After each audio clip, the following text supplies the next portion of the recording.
உங்களுக்கு என்ன உதவி வேணும் சொல்லுங்க. என் பொண்ணு அவளுக்கு ஏற்ற மாதிரி ஒரு கார் தேடிக்கிட்டு இருக்கா. அப்படி காரை வாங்கி ஓட்டி கிளிக்க போகிறா அவள். இது 96 செடான் மாடல். இதில் நல்ல மைலேஜ் இருக்குது, ஏர் பேக் இருக்குது. அது மட்டும் இல்லை, இதில் கேசட் கூட போட்டுக்கலாம். எனக்கு இந்த கார் ரொம்ப பிடிச்சிருக்கு, இதை வாங்கிக்கலாம். கொஞ்சம் பொறுமையாக இருமே சார். இதையே பற்றி கொஞ்சம் சொல்லுங்கள். அது ஒன்றும் இல்லை, பழைய பீரங்கி. நான் என்னுடைய விளம்பர தேவைகளுக்காக அதை பயன்படுத்திக்குவேன். சரி, அதை விடுங்க. இப்போ நம்ம அந்த செடானை பற்றி பேசுவோமா? கம்மன் என்னடா உன் கேம் எனக்கு புரிஞ்சிருச்சு. நாங்கள் ஒரு கார் வாங்கலான்னு வந்தோம். ஆனால் எங்களுக்கு இந்த பீரங்கி காமிச்சு நாங்கள் அப்படியே போயிடுவோன்னு நினைக்கிறேன். நான் வேணா ஒரு முட்டாள் நீ நினைக்கலாம், ஆனால் ஒன்று மட்டும் தெரிஞ்சுக்க, நான் ஒரு முட்டாள் கிடையாது. இப்போ இந்த பீரங்கியை பற்றி முழுசாக தெளிவான்னு எனக்கு சொல்கிறேன்.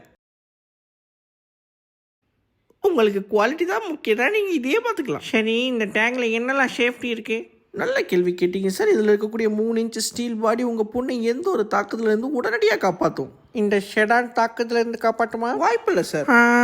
இந்த ஷெடான் உன்னை தாக்கத்துலேருந்து காப்பாற்றாது மேக். இந்த மாதிரி கேள்வியில் கேட்குறதுக்கு தானே இங்கே இருக்கணுங்கிறது. நீ ஒரு லூசாடா. இது ஒரு 30 டன் போர் எந்திரண்டா. ஆனால் இருந்தாலும் நான் இந்த பீரங்கி ஒரு பீரங்கின்னு சொன்னா வாங்கிட்டேன்.